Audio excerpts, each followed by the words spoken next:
Pesquisas do Conselho Nacional de Justiça, o CNJ, apontam que até 60% dos magistrados e magistradas convivem com quadros de ansiedade e estresse elevado. Quais são as causas e que medidas podem ser adotadas para minimizar o problema? Esses são os principais temas de hoje do Pensamento Jurídico, uma produção da Associação dos Magistrados Mineiros, a AMAGES. E para falar sobre o assunto, tenho o prazer de receber aqui a desembargadora Hilda Maria Porto de Paula Teixeira Costa e o desembargador Fábio Torres de Souza, da 5ª Câmara Civil do Tribunal de Justiça de Minas Gerais. Obrigado aos dois, obrigado por ter aceitado nosso convite e sejam bem-vindos. E você que nos acompanha, por favor, inscrever-se em nosso canal no YouTube e deixe lá suas sugestões e comentários que serão muito bem-vindos. Doutora Hilda, são dados aí alarmantes, né? Além dos magistrados aí de 60% que eu citei, tem 48% de servidores na mesma situação. A senhora está aposentada, nós sabemos, né? Mas após aí quase 40 anos de dedicação nessa área jurídica, né? Como promotora, procuradora, depois desembargadora. A senhora também tem formação em psicologia, né? Está clinicando, na psicanálise, formada pelo UFMG, certo? Como é que a senhora avalia essa realidade do mundo do trabalho, em especial e do judiciário? A senhora que conhece tão bem essas duas áreas. O mundo do trabalho do judiciário é muito estressante, né? Porque o magistrado, cada vez mais, como os servidores, tem que cumprir umas metas do CNJ. E essas metas, cada vez mais, são metas sobre-humanas. Então, é assim, vamos falar assim, a quantidade de processo, o estresse do dia a dia, dar conta das atividades, muitas vezes profissionais e também de atividades familiares, tornou-se uma situação muito difícil para os magistrados e servidores. Então, é normal acontecer várias situações que a gente vê muito de adoecimento psicológico, né? E muitas vezes até psiquiátrico, decorrente dessa situação de vida que é uma vida rotineiramente estressante. Muito bem, doutor Fábio, além dessa alta demanda processual, né? Imagino que tenha em torno disso muita cobrança, até frustração, porque os resultados não chegam na ponta. Às vezes a parte está insatisfeita, aquela que ganhou reclama da demora, da execução, aquela que perdeu, então, imagina, né? Então isso aí realmente deve avolumar mais ainda, agravar mais esse quadro, né? Ô, Leon, a realidade da magistratura nesses 33 anos que eu tenho de magistrado mudou muito. Lembro-me quando eu cheguei na magistratura em 1993, o número de processos mensais era infinitamente menor do que se tem hoje em dia. Né? Só te dar um exemplo, quando fui promovido para a comarca de Ipatinga em 1997, a minha vara, que era a 2ª Vara Civil, tinha 1000 processos.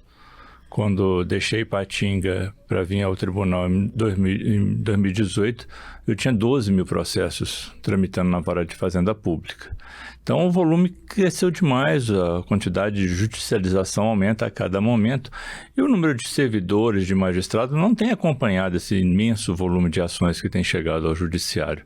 Isso faz com que a cobrança em cima do magistrado seja cada dia, e tem sido ao longo dos anos, cada vez maior, né? Existe uma cobrança positiva, é lógico, de que a sociedade demanda que a instituição funcione bem, e o Poder Judiciário tem feito um esforço hércule para que isso assim ocorra, mas o magistrado tem sido a parte mais sensível e mais frágil dessas cobranças, porque além de ser um magistrado, existe ali um ser humano que possui família e muitas das vezes tem que deixar a convivência familiar, os afazeres diários, exatamente para se debruçar sobre processos e promover, né, um acolhimento dessas metas que são implantadas pelo CNJ e são implantadas, a meu ver, às vezes com boas intenções, mas não dentro de uma realidade de quadro funcional adequado para tanto rigor e tanto cumprimento que se tem em cima da figura do magistrado e dos servidores. Doutor Hildo, como disse o doutor Fábio, né, são pessoas, não são máquinas, né?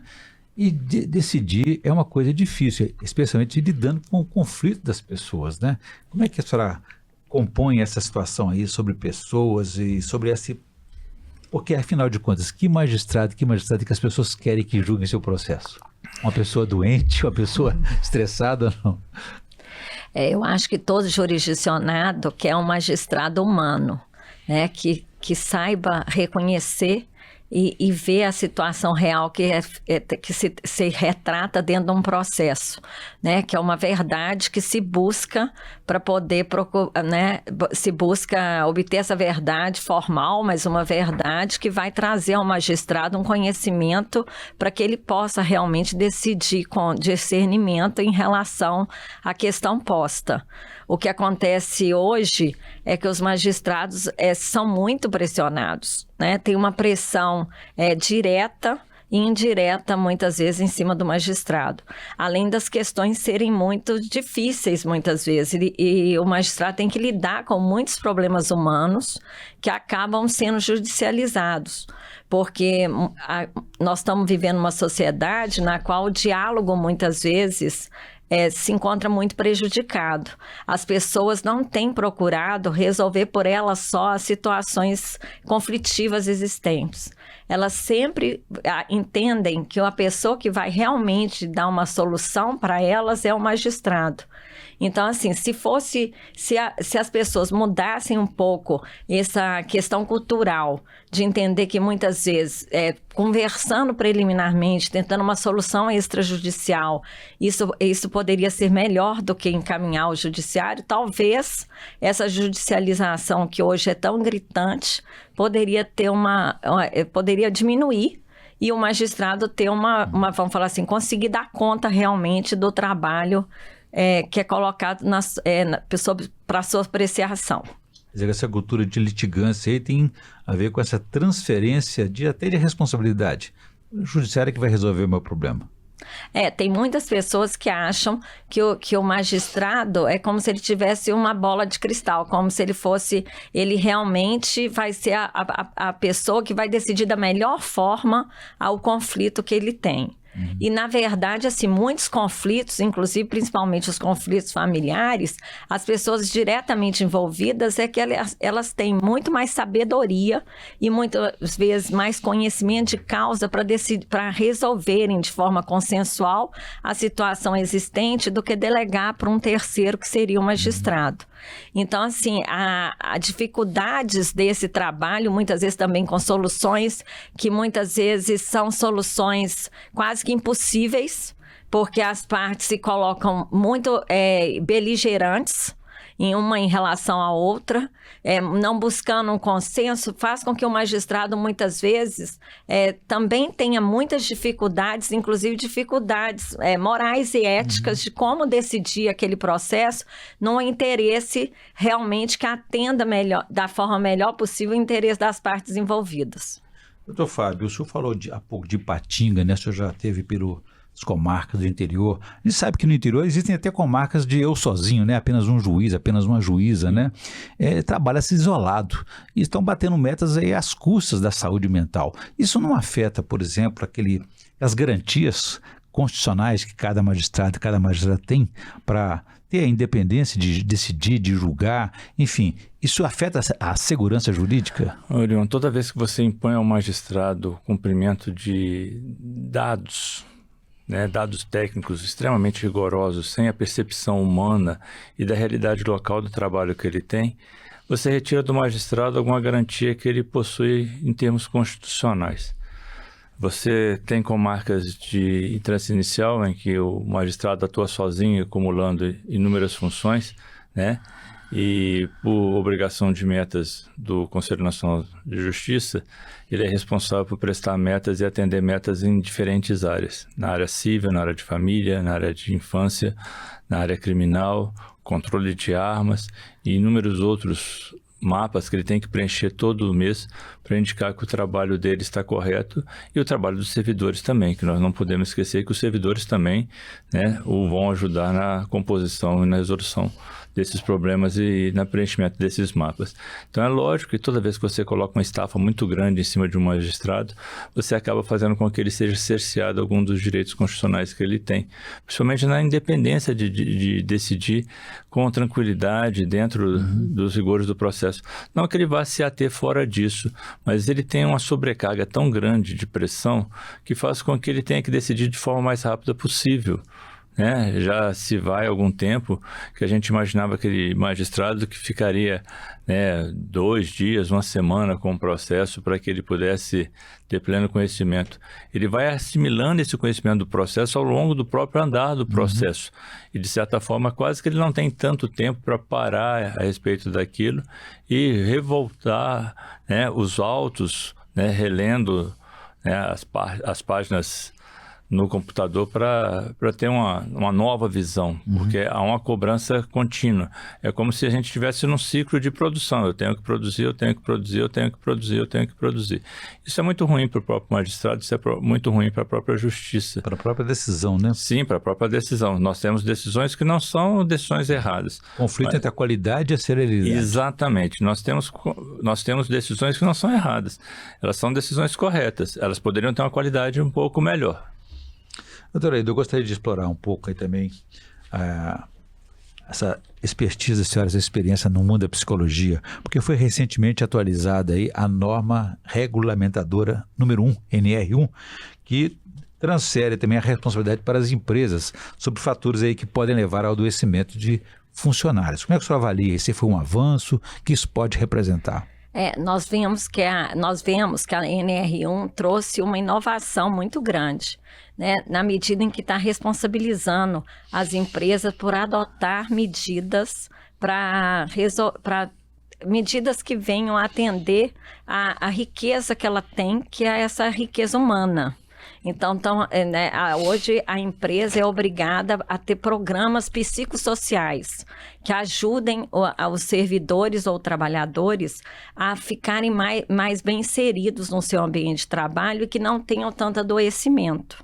Então, na verdade, não é só as empresas privadas, mas também as instituições públicas, diretas e vamos falar de instituição, né, de administração direta ou indireta, e também as privadas, a obrigação é de todo mundo, né? A obrigação NR1 trouxe uma inovação e passou a vigorar a partir de maio, agora, dia 26 de maio de 2026.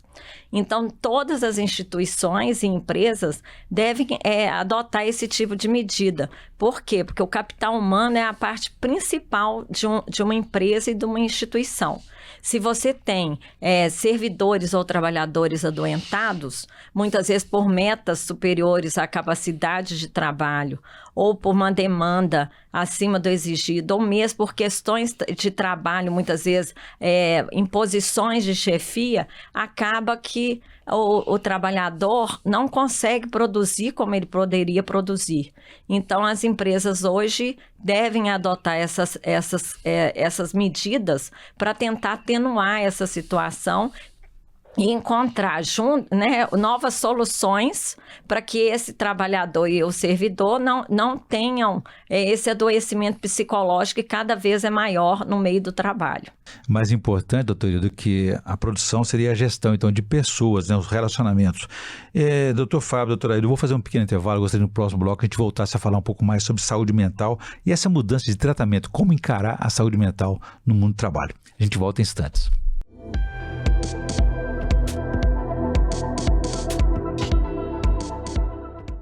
Estamos de volta com o Pensamento Jurídico, hoje uma edição especial dedicada aí ao debate sobre as causas do adoecimento mental no mundo do trabalho, em especial no judiciário, e que medidas são adotadas para minimizar esse problema. Os nossos entrevistados são o desembargador Fábio Torres e a desembargadora Hilda Porto. Doutor Fábio, então no bloco anterior eu deixei uma questão a respeito aí da nova forma de encarar a saúde mental, né? Esse risco psicossocial que não é mais só do sujeito, né? Ele é da atividade do trabalho. Isso pode ser considerado como um acidente de trabalho? Ô, John, eu acho que a partir do momento que a gente encampa aquela visão que a desembargadora Hilda colocou muito bem do capital humano, né? Eu acho que a gente pode considerar, sim, como um acidente do trabalho esse malefício que vem sendo causado aos magistrados, aos servidores, né? E aqueles trabalhadores em geral dentro da sociedade. A sociedade se modernizou de tal forma e passou a ter um impacto, né, muito grande de controle de informática, de meios modernos de atuação dentro das empresas, quer sejam privadas, quer sejam públicas, né, que a realidade fez com que o ser humano tivesse que se adaptar, ou ser adaptado, talvez fosse uma melhor expressão, né? Ainda que ele não fosse construído ao longo da vida para essa mudança tão rápida que nós passamos a ter nesse século. Então, sem dúvida nenhuma, dentro da realidade que nós ingressamos na magistratura, no Ministério Público, né, na Defensoria, quem ingressou no século passado e foi, né, se adaptando ao longo dos anos até a realidade de hoje em dia, nós podemos falar que há um acidente no trabalho em relação àquilo que nós estávamos preparados e à realidade que se tem hoje em dia. Né? Não só pela modernização das relações de trabalho, mas também pela modernização das cobranças, muitas das vezes excessivas, que têm ocorrido, quer seja na empresa privada, quer seja dentro do setor público, odianamente. Tá. Doutora Hilda, em função dessa nova realidade aí, né, são altos os índices de absenteísmo, de ausência no trabalho por motivos de doença, né? É importante ter, assim, um acompanhamento psicológico nesse mundo do trabalho, no tribunal, seja onde for? Com certeza, né? É importantíssimo hoje poder fazer essas políticas de apoio ao trabalhador, né? Por exemplo, uma proposta seria criar comissões, né, entre dos próprios trabalhadores que tivessem, muitas vezes, informação do que está acontecendo naquele setor e pudesse levar para a direção, para que a direção da empresa ou do tribunal pudesse tomar alguma atitude concreta em relação àquela situação. Muitas vezes, encaminhar essa pessoa para um atendimento psicológico ou psicanalítico necessário, muitas vezes, dependendo do grau, né, do problema que ele vem apresentar, ou muitas vezes é um trabalho coletivo que desestresse a equipe, né, que aumente as conexões entre as pessoas. Então, a gente pode pensar em várias, vamos falar assim, atividades concretas e iniciativas que as empresas, tanto, né, as privadas quanto as públicas, devem adotar para minorar esses problemas que existem. Então, Fábio, existe algum programa de referência, alguma solução padrão, por exemplo, via Conselho Nacional de Justiça, ou cada caso tem que ser tratado de forma individualizada? Orion, a advogada colocou um termo muito importante, eu acho, que é conexões. É lógico que isso tem que ser feito dentro da magistratura e dentro do Poder Judiciário, porque eu acho que isso vai além da magistratura, porque envolve também os servidores, é a criação dessas conexões que são muito importantes, até porque agora a gente tem uma NR1 recém-instituída, né, que vai trazer um dinamismo muito maior e uma realidade mais próxima do que a gente tem visto hoje em dia, de criar vínculos que possam, quer seja no ambiente de trabalho, no próprio gabinete, secretaria do magistrado, quer seja dentro da estrutura do fórum, do tribunal, quer seja dentro do âmbito maior que o próprio CNJ é capaz de gerir e trabalhar isso nacionalmente. O que não pode acontecer é o isolacionismo. A gente conhecer alguém com problema, tratar aquela pessoa como se fosse algo estranho, né, e deixar que a pessoa caminhe sozinha. As pessoas têm que ter aquilo que a advogada Hilda colocou, né, conhecimento de que existem grupos de atuação, contatos que podem ser feitos, né, um trabalho coletivo, porque nós somos uma máquina coletiva e o adoecimento de pequenas estruturas, pequenas pessoas, se você considerar como individualidades dentro da máquina, causa um prejuízo para a máquina como um todo, porque mostra que a máquina está adoecendo. E nós temos visto cada vez mais, né, colegas magistrados adoecidos, colegas promotores adoecidos, colegas defensores adoecidos, porque eles trabalham a um nível de estresse, né, de atuação, de cobrança e de voluntarianismo, muitas das vezes, Orion, porque o magistrado, o promotor, o defensor, ele quer prestar o serviço ao Estado que o paga. Ele quer reverter para a população com trabalho aquilo que ele recebe. Eu poderia colaborar? Pois não, aqui, porque do Tribunal de Justiça de Minas Gerais tem um trabalho feito pela equipe que cuida da parte mais humana de apurar, de constatar, vamos falar assim, de apurar e fazer um registro de quantas pessoas estão adoentadas naquele setor, de forma que possa fazer algumas iniciativas procurando minorar esses problemas.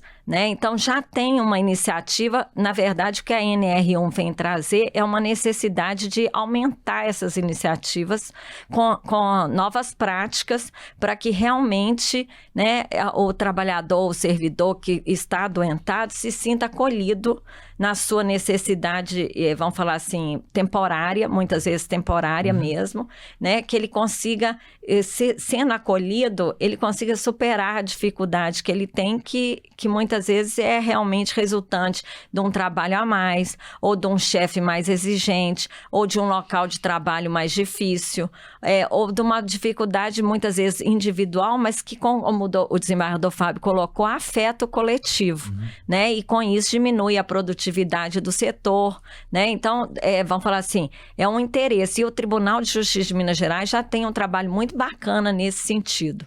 Doutora, eu assim, eu não sou especialista, eu sou aqui um aprendiz, né? Mas lendo alguma coisa dessa norma regulamentadora 1, NR1, eu notei ali que ela dialoga muito com a questão da gestão, quer dizer, reforçando mecanismos de escuta, incentivar que os funcionários participem até mesmo das definições de metas, né? Como fazer isso? Como é que as pessoas a chefia tem que entender que não é só uma questão de ser paternalista, é de abrir-se mesmo para essa escuta, para esse envolvimento? Cada vez mais o planejamento estratégico, né, vindo dos próprios servidores e trabalhadores de uma empresa ou de uma instituição pública, é cada vez mais necessário, porque são aquelas pessoas que estão na ponta que sabem as dificuldades que eles encontram no dia a dia. Então, você dá voz, né, saber escutar a pessoa que trabalha com você, que pode te trazer uma realidade muitas vezes que você, vamos falar assim, que a chefia não está vendo, ou que muitas vezes o magistrado não está vendo, né, porque ele tem um olhar diferente em relação àquela questão, traz toda uma diferença, porque ele percebe que a visão dele é valorizada, né, que há vamos falar assim, uma procura em resolver o problema, mas que coloca ele também como uma parte para resolver essa situação. Não é uma imposição de cima para baixo, é uma imposição que vem da própria necessidade dos trabalhadores, dos servidores. Então, essas políticas, né, como eu falei, né, que dão voz ao servidor e ao trabalhador para eles falarem das dificuldades, é assim, uma coisa essencial e muito importante, porque faz com que ele trabalhe com mais vontade, que ele se sinta mais integrado e pertencente realmente àquele trabalho que ele desenvolve. Então, faz com que ele tenha mais vontade de fazer de forma melhor o que ele já vem fazendo há muito tempo. E ela estabelece algum canal de denúncia, por exemplo? Podemos criar isso, né? No tribunal, por exemplo, não existe esse canal de denúncia. Mas, por exemplo, em relação à assédio moral, que tem até uma normativa já do CNJ regulamentando isso, e nós aqui do Tribunal de Justiça de Minas Gerais já tem uma comissão de assédio moral, tanto no primeiro grau quanto no segundo grau. Uma boa política que deveria se adotar é essa, de criar um grupo, talvez, de pessoas, né? Igual tem a CIPA, que vai olhar a situação, né, de forma preventiva, que venha trabalhar procurando propor soluções e também assim mapeando as situações que existem em cada setor. Na hora que percebe que há uma incidência maior de adoecimento ou de atestado que está havendo ali, é o que o tribunal tem tentado fazer. Eu acho que tem que implementar e vamos falar assim, melhorar esse trabalho que está sendo desenvolvido para que as pessoas realmente consigam encontrar um acolhimento mesmo no seu dia a dia do trabalho. Muito bem. Doutor Fábio, da experiência que o senhor tem aí como magistrado, né, sempre na área civil também, existe algum tipo de ocupação que registra maior índice de afastamento, seja pela relação com o público? Eu tenho até um dado aqui, que é sobre a questão de gênero, né, que é os efeitos sobre a mulher. Segundo dados da Previdência Social, as mulheres representam mais de 60% dos afastamentos por saúde mental. Ô Leon, só pegando um gancho na ponderação anterior aqui, antes de te responder a pergunta, eu acho que é muito importante essa questão da gente ter um órgão dentro dos tribunais, né, e dentro do Tribunal Mineiro também, a semelhança que a gente tem da questão daquele grupo gestor que combate o assédio.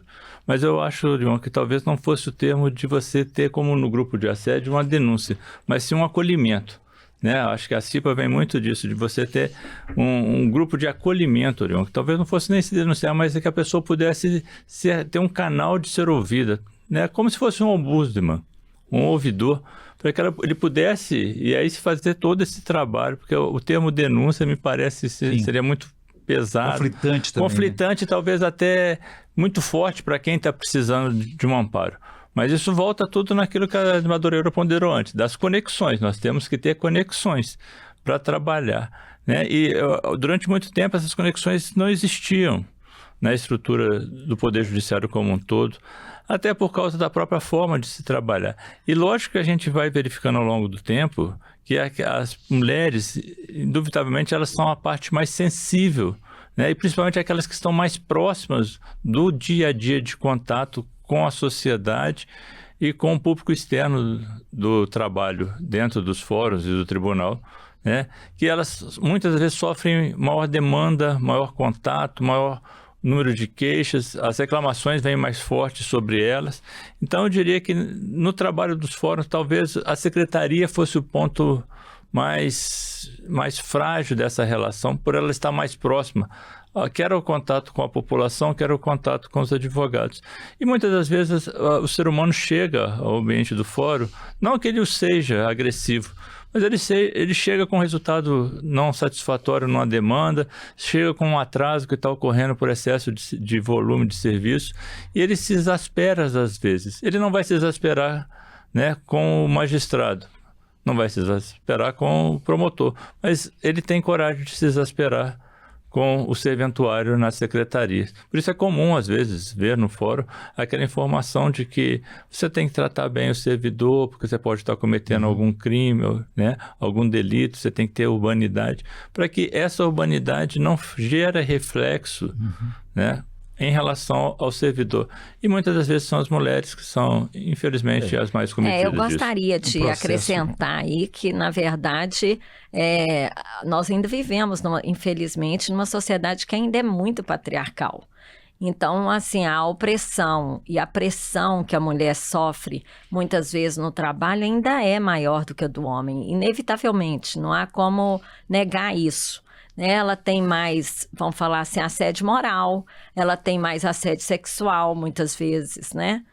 Nós ainda não chegamos a uma sociedade igualitária, que é o nosso, vamos falar assim, o que a gente tem lutado para chegar, né? Um aprendizado permanente, né? Então, acaba que também, com o fato da dupla jornada, que muitas mulheres, além do trabalho que fazem fora de casa, dentro das empresas e dentro do sistema judiciário, elas ainda têm que cuidar das atividades domésticas. Então, muitas vezes, essa mulher chega vamos falar assim, ao seu limite, a uma situação de estafa mais, de uma forma mais, vamos falar assim, por isso que o índice é muito maior em relação à mulher, né? Porque ela chega a uma situação que ela não dá conta de tanta demanda que ela tem. E as demandas, assim, embora, né, desembargador Fábio, nós estamos dentro de um sistema que ainda existe realmente muito machismo em relação à mulher. Muito bem. Bom, eu conversei aqui com a desembargadora Hilda Porto e o desembargador Fábio Torres. Discutimos aqui sobre as ocorrências de adoecimento mental no mundo do trabalho, em especial no judiciário, suas causas e também soluções. Obrigado aos dois pela entrevista, foi um prazer. Sejam bem-vindos e volte sempre aqui. Muito obrigado, Léo. Bom, ficamos por aqui. Se você quiser ver e rever a entrevista, pode assistir em nossos canais no YouTube e também nas redes sociais e no site da associação. Obrigado e até a próxima.